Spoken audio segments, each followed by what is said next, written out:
Sage, thank you so much for today. I'm sorry my parents asked about things like your income and all those other personal questions. It must have felt pretty uncomfortable, right? They did ask some pretty probing questions. I'll admit I was a bit surprised. But don't worry, I was already prepared, thanks to what you told me in advance. I'm so embarrassed. My parents only care about things like money or education. They only focus on those things. But hey, they approved of our marriage, and that's something to be happy about, right? I hate to say it, but I feel like they probably only gave their approval because of your job at a well-known company. My parents seemed so pleased, like they think I'm some lucky girl who's landed the jackpot with you. Well, at least with that approval, you'll be able to get away from living with them, right? I hope so. I've tried to break away from them before, but somehow they always manage to pull me back in. This time, I know it's gonna work. I'll be here for you no matter what, and I'm gonna make sure you're never in a situation like that again. I promise. I'll protect you.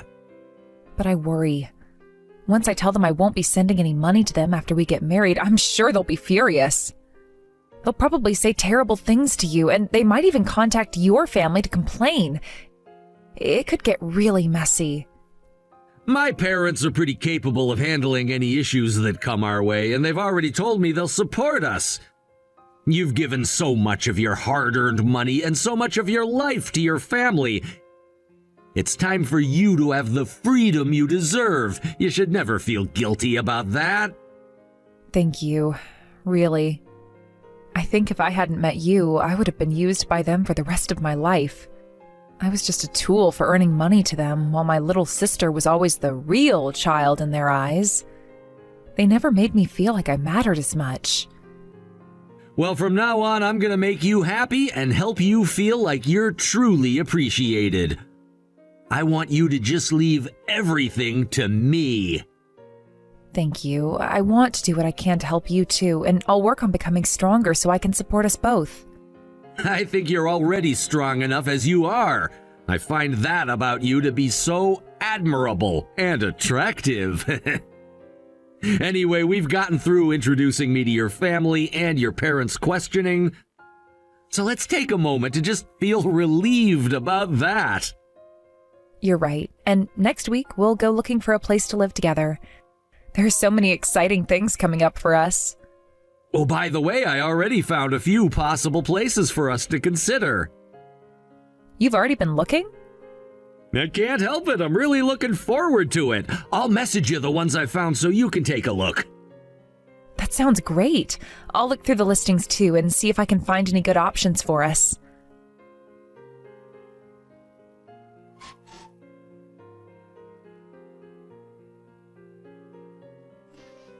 Madison, you said you weren't feeling well. Are you okay? Should we cancel the meeting tomorrow? I'm sorry. What do you mean by sorry? I can't see you. Oh, I understand. Do you need anything? I can bring you something if it'd help. I don't need anything. Right. I guess since you're at your parents' house, you're okay. Sage, I'm really sorry. Please, let's break up. Wait.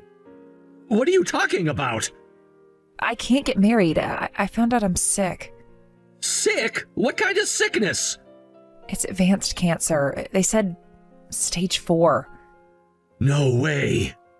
This can't be true, right? It's not a lie. I want to see you right now. You can't. Please, don't come. I can't just stay away like that. I'll come get you, okay? Let's go back to your place. I'm not going. Please, promise me you won't come. But I told you I'd marry you no matter what.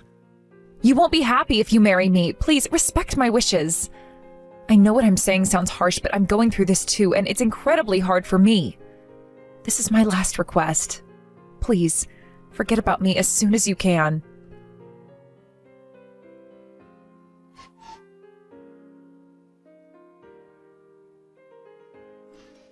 Sage, good evening. This is Madison's mother, Beverly. Beverly, good evening. Actually, I was just about to come over.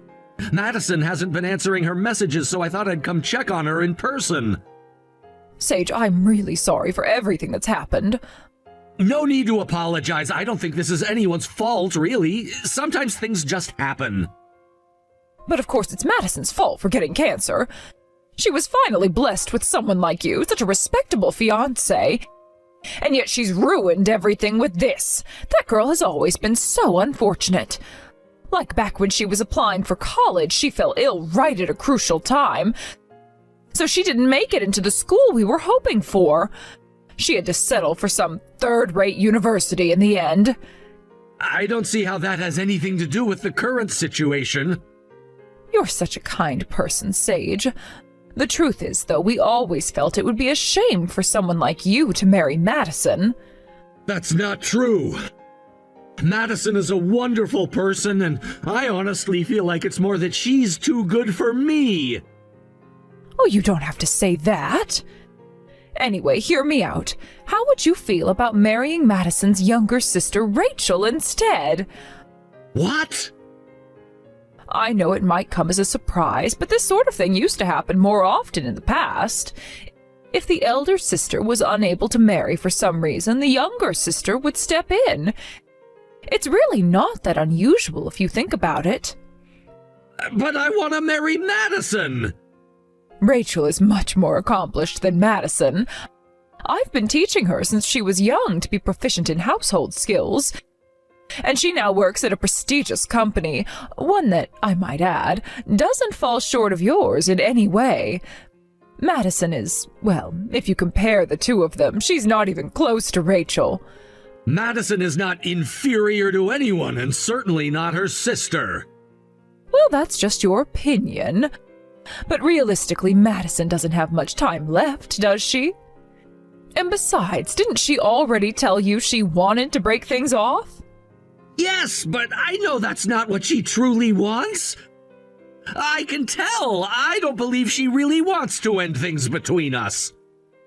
That's a waste of time. We've already accepted that Madison has no future now. There's no point in clinging to her.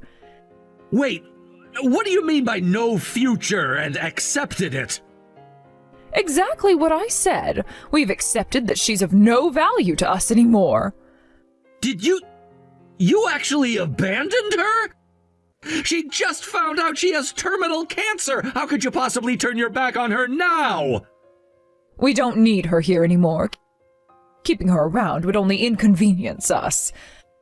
We have no intention of taking care of her, so I think it's in your best interest to let go as well. Don't waste your valuable time on her. Instead, why don't you take the opportunity to go out with her healthy younger sister, Rachel? Madison introduced you to our family. It would be such a waste to lose that connection. I understand completely. Thank you for being honest with me. Oh, so you're actually interested then? You know, Rachel has had her eye on you since the day we first met. She told me she thought you'd make the perfect husband, and she's wanted to marry you ever since she saw you. Madison wouldn't hear of it, though. She's so stubborn, blocking her own sister's happiness. Honestly, she's brought this illness upon herself by acting so spitefully. I think I've heard enough. I'll honor Madison's wishes. I'm ending things between us. Oh, that's wonderful. Oh, you're such an understanding person, Sage. It's refreshing to see someone so sensible, and it's no wonder you're so successful. Rachel will be delighted to hear the news. Thank you for being so willing to listen, and I look forward to building a close bond between you and our family through Rachel.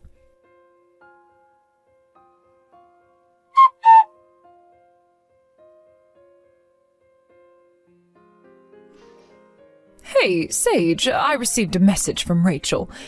Is it true that you didn't show up for your date? Oh, she's been waiting for over an hour now. What are you doing? I was at the city hall with Madison. With Madison? And what exactly were you doing at City Hall? We got married. Madison and I are now officially husband and wife.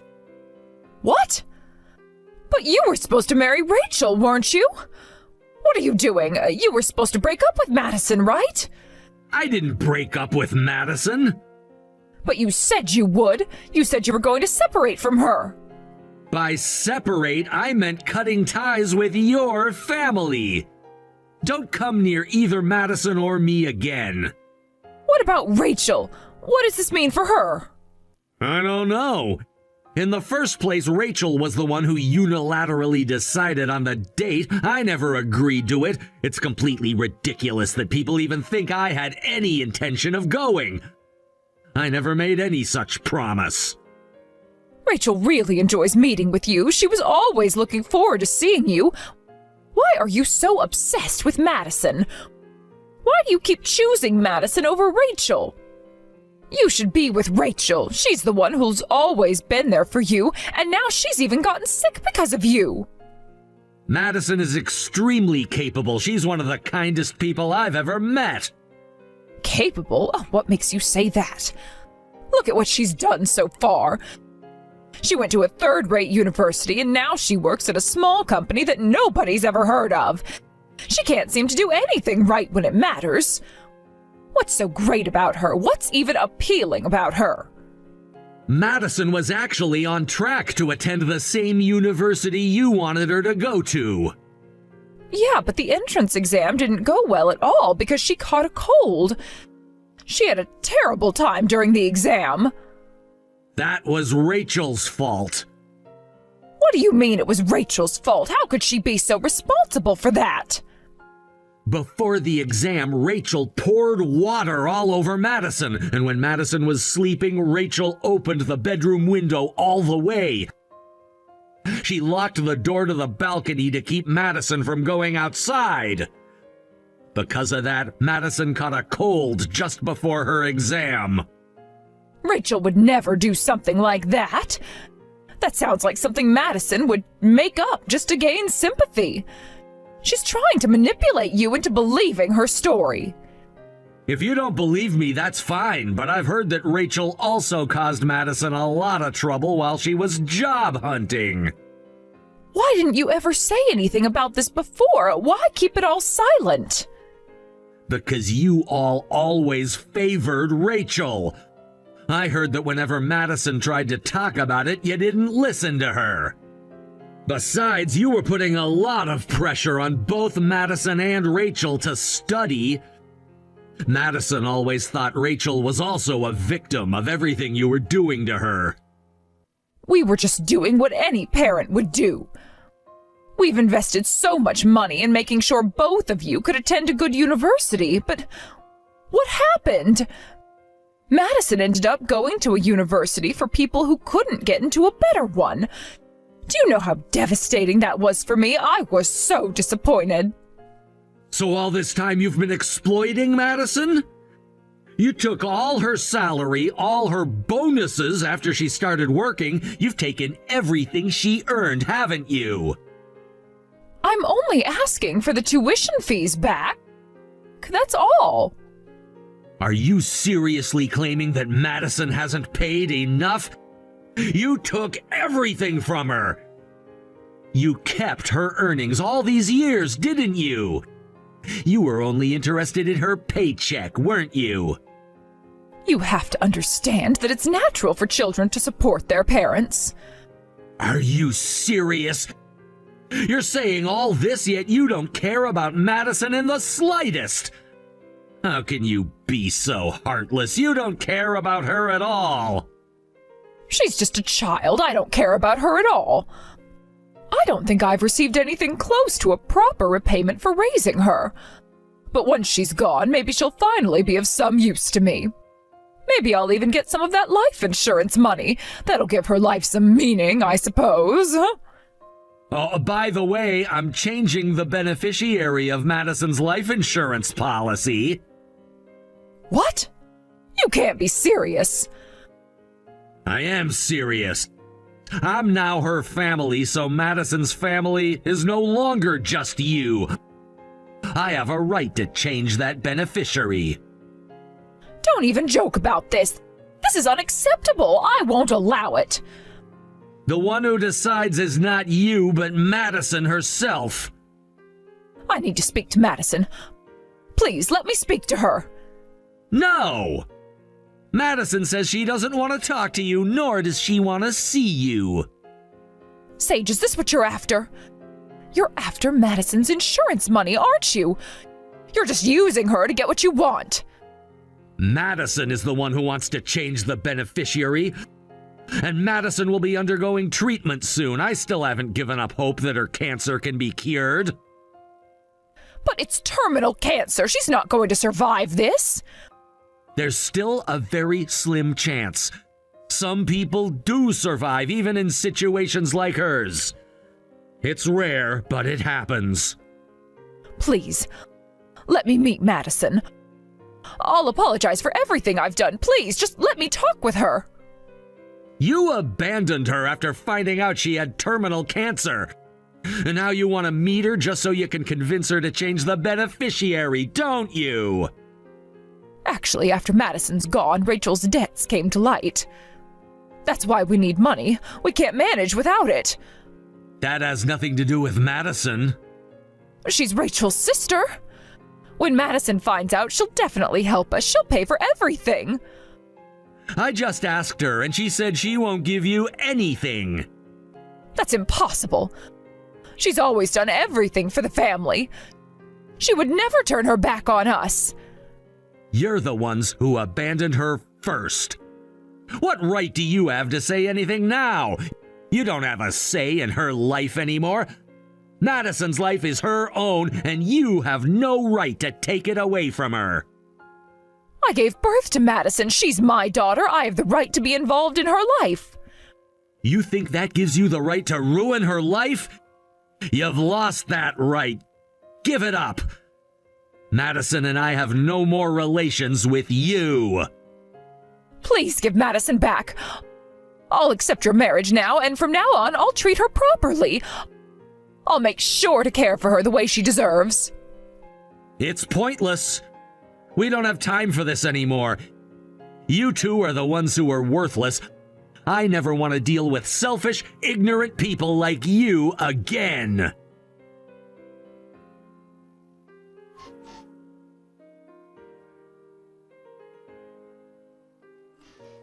Since the discovery of my cancer, Sage has continuously reached out to me, always checking in and offering his support.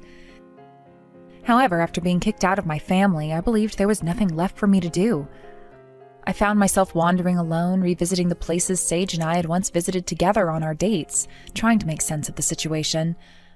I thought maybe it would help, maybe seeing these places would bring some sense of comfort, or at least help me understand how my life had come to this point. Then out of nowhere, Sage appeared. It felt like a dream. For a moment I was frozen, unable to move or respond, unsure if my eyes were deceiving me. Was it really him? Had I imagined it? But as he came closer, it became undeniable. Sage was standing right there in front of me. He had taken time off of work to come and look for me. I noticed that he looked a bit worn out, as if he hadn't been sleeping properly.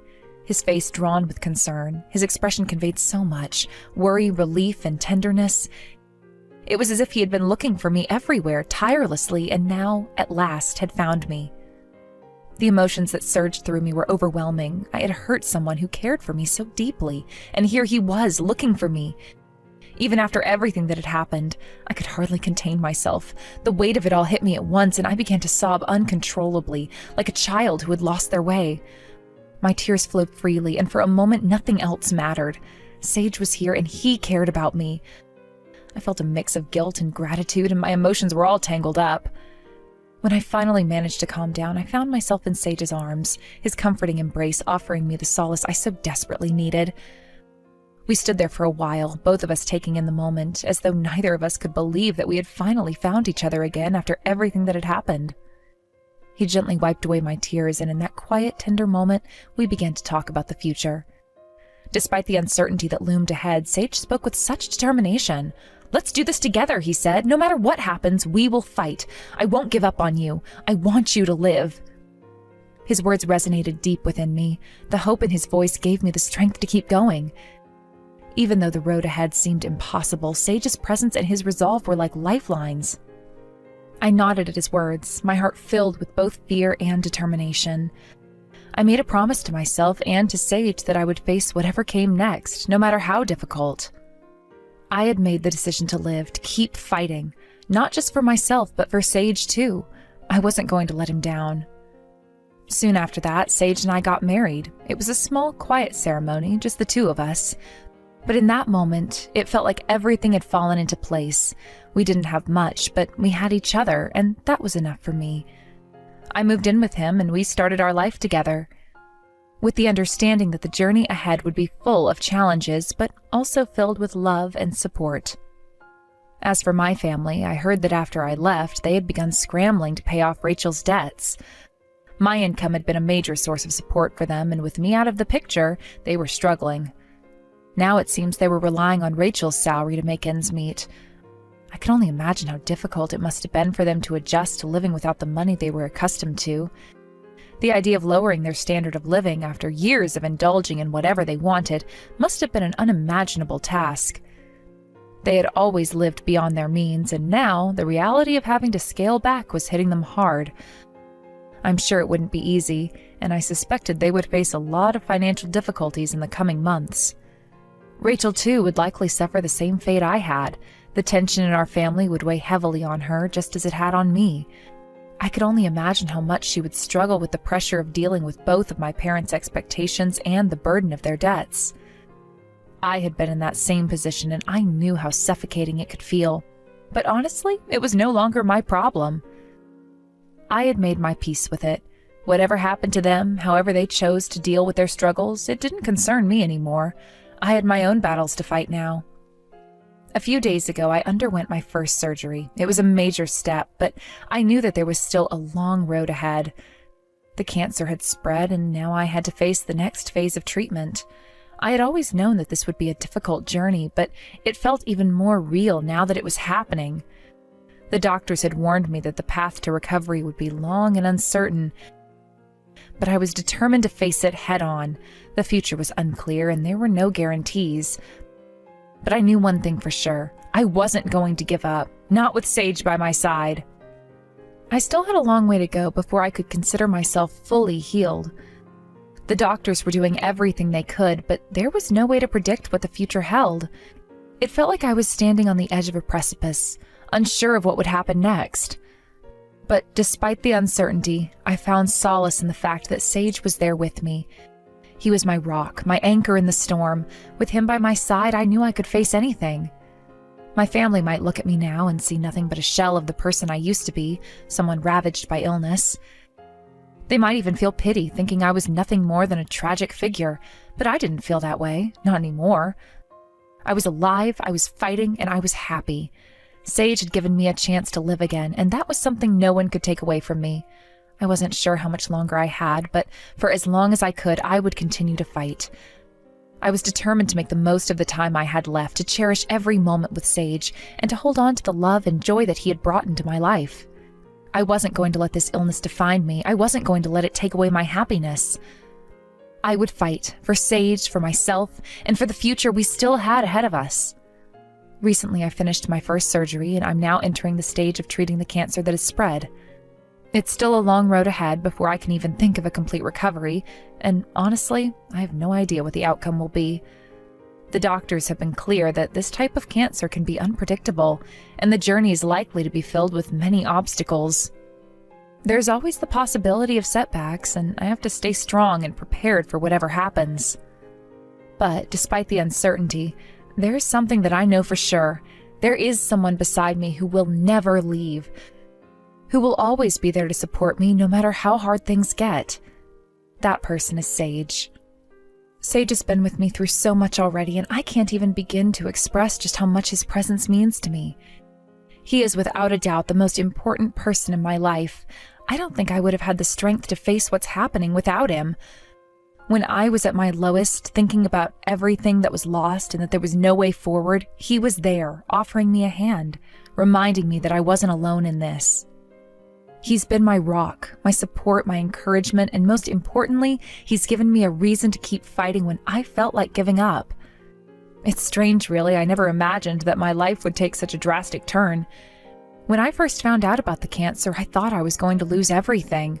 I thought that all my hopes and dreams were slipping away, and that there was nothing left for me. I had visions of a bleak, lonely future, one filled with hospital rooms, treatments, and constant fear. But Sage changed that. He reminded me that even in the darkest of times, there's always light. Sometimes it's just a matter of having the right person by your side. My parents, on the other hand, don't share my perspective. They've never been the most emotionally supportive, and when I was diagnosed, I think they saw me as someone to be pitied. They might even think I'm miserable now, especially since I'm battling something so difficult. Maybe in their eyes, they think I'm just a burden now, something to be avoided or to be seen with sadness. And I won't lie, their lack of support has hurt me deeply. I always thought that family would be there for you in times like these, but instead, they've distanced themselves from me, almost as if they can't bear to look at me in this state. But despite all that, despite how my parents view me now, I can honestly say that I'm happy. I'm truly, genuinely happy. Happiness may look different than I once imagined, but it's real. The happiness I feel comes from knowing that I have Sage in my life. It comes from his love and his belief in me, and the way he always encourages me to keep going, no matter how hard it gets. I know that my future is uncertain, and I know that the journey will be tough, but I also know that I'm not facing it alone. When I think about what's ahead, I know it won't be easy. There will be days when I feel weak, when the treatment takes a toll on my body and my spirit. There will be moments when I wonder if I can keep going, if it's all worth it. But I know that I'm not the same person I was before. I'm stronger now. Not just because of what I've been through, but because of the support I've received. Sage has given me the strength to face the unknown with courage. One of my biggest fears throughout all of this has been the thought of losing Sage. I know that cancer doesn't just affect the person who's sick, it affects everyone around them. It puts a strain on relationships, on emotions, on everything. But Sage has proven time and time again that he's not going anywhere. He's stuck by me even when it would have been easier to walk away, even when I felt like I was too much to handle. And for that, I am eternally grateful. I can't explain how much it means to me to have him with me, not just physically, but emotionally as well. He listens to me, comforts me, and always reassures me that everything will be okay. I know it's not easy for him either. He's making sacrifices, putting his life on hold, and doing everything he can to help me through this. There are days when I feel like I'm just dragging him down, but he always tells me that he's not going anywhere and that he's not leaving my side no matter what. The road ahead is long and I don't know where it will lead. There's still so much that's uncertain, so much that's beyond my control. But one thing I do know is that I'm not giving up, not while I have Sage by my side, not while I still have a chance to fight. I will keep going for as long as I can, and I will do everything in my power to beat this. For Sage, for myself, and for the future that I still believe is possible. Even if it's just a small possibility, even if the chances are slim, I'm not going to let go of the hope that things can get better. I won't let cancer define me. I won't let it take away my will to live. And every day, no matter how hard it gets, I will fight. I will fight for the life I still want to live, for the love I still want to give, and for the future that I still hope to have. I will fight because I believe in myself. I believe in Sage. Together, we can face anything.